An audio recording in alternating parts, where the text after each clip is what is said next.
আসসালামু আলাইকুম, সবাইকে স্বাগতম। প্রিয় শিক্ষার্থী বন্ধুরা, আজকে আমি যে হিসাব বিজ্ঞান বিষয়ে সপ্তম অধ্যায়ের কার্যপত্র সম্পর্কিত চট্টগ্রাম বোর্ড 2025 সালে যে সৃজনশীল প্রশ্নটি এসেছিল, ওই প্রশ্নটি সমন্বয় জাবেদা এবং আরও যে সমস্ত উত্তরের সমস্যা সমাধান করা যায় সহজভাবে আলোচনা করার চেষ্টা করব। কার্যপত্র সম্পর্কিত তো আলোচনায় আছি আমি মোহাম্মদ সিরাজুল ইসলাম। চলো শুরু করা যাক। আচ্ছা, ক নাম্বারে বলেছিল এই প্রশ্নে চলতি দায়ের পরিমাণ নির্ণয় করতে। তো চট্টগ্রাম বোর্ড 2025 সালের প্রশ্নটি তোমাদের সামনে যাদের বই আছে তারা বের করতে পারো। তোমাদের বইয়ের শেষ পৃষ্ঠায় আছে, মানে শেষের দিকে আছে বোর্ড প্রশ্ন, শেষের দিকে 2025 সালের প্রশ্নের গুলি দেওয়া আছে, ওখান থেকে তোমরা দেখে নিতে পারো। আমার কাছে বই আছে। আমি এই যে এখানে চলতি দায় কি কি আছে লক্ষ্য করি। চলতি দায় এখানে মূলত অনুপার্জিত সেবায় আছে, অনুপার্জিত সেবায় আছে। এখান থেকে অর্জিত অংশ বাদ যাবে। প্রশ্নে আছে রেওয়া মিলে আছে অনুপার্জিত সেবায় 44,000 টাকা, সেটা প্রথমে লিখবো। সমন্বয়ে আছে অনুপার্জিত সেবায়ের অর্ধাংশ অর্ধেক অর্জিত হয়েছে, তাহলে যেটুকু অর্জিত হয়েছে ওইটুকু অনুপার্জিত আয় কমে যাবে, সেজন্য বিয়োগ হবে অর্জিত অংশ। বিয়োগ করে আমরা পাবো 22,000 টাকা। আর কি আছে? আর আছে এই যে এই ঋণের সুদ আছে, ঋণের বকেয়া সুদ আছে। ঋণের বকেয়া সুদ আমাদের বের করতে হবে। 50,000 টাকা ঋণ দেওয়া আছে, তার উপরে 6% সুদ হবে, প্রশ্ন দেওয়া আছে। আর এইখানে আবার 30/6/24, তার মানে কি 6 মাসে সুদ হবে, সেজন্য আমরা সুদটা পার্সেন্টেজ কাটবো। 50,000 টাকা ঋণ, 6% যা হয় সেটা পূর্ণ বছরে, তাকে 12 দিয়ে ভাগ 6 দিয়ে গুণ করে যা পাবো সেটা আমরা লিখবো বকেয়া ঋণের সুদ নামে। তো এই অঙ্কে আর নাই চলতি দায়, এই দুটোই চলতি দায়, এই দুটো যোগ করে এই 23,500 টাকা মোট চলতি দায় বলতে পারি, মোট চলতি দায় বলতে পারি। এটা হচ্ছে আমাদের ক নাম্বারের উত্তর।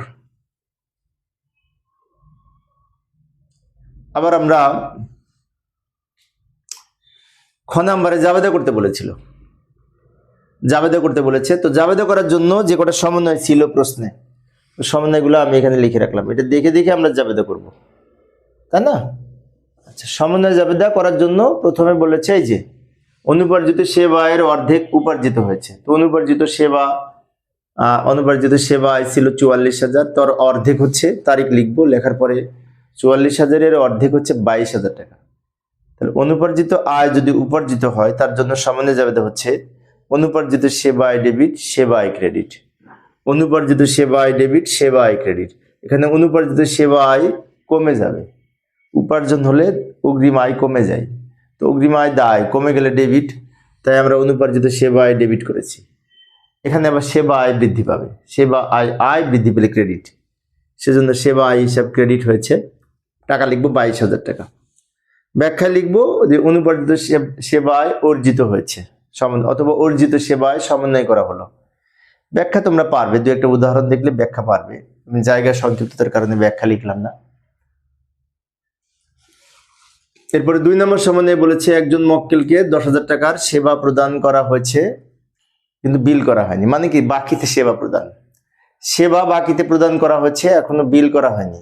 তো বাকিতে সেবায় যাবে দেখি প্রাপ্য হিসাব ডেবিট, সেবা আয় ক্রেডিট, তাই না? ধারে বিক্রয়ের মতো প্রাপ্য হিসাব ডেবিট আর সেবা আয় ক্রেডিট, টাকা হবে 10,000 টাকা। এরপরে 2024 সালে 9,000 টাকা সাপ্লাইজ ব্যবহৃত হয়েছে। আচ্ছা, সাপ্লাইজ যদি ব্যবহৃত হয়, ব্যবহৃত সাপ্লাইজ নিয়ে জাবেদা করব।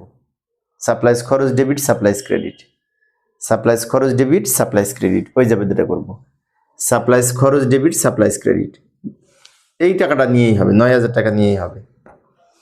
কারণ এখানে প্রশ্নে যদি বলা থাকে সাপ্লাইজ ব্যবহৃত হয়েছে, সাপ্লাইজ বিশেষ করে খরচ হয়েছে, তাহলে আমরা যে পরিমাণ খরচ হবে ব্যবহৃত হবে ওটা নিয়ে জাবেদা করব। সাপ্লাইজ খরচ ডেবিট, সাপ্লাইজ ক্রেডিট, রেওয়া মিলে সাপ্লাই আছে, সেই সাপ্লাইজের মধ্যে হতে খরচ হয়েছে, তো খরচ ডেবিট হয়েছে।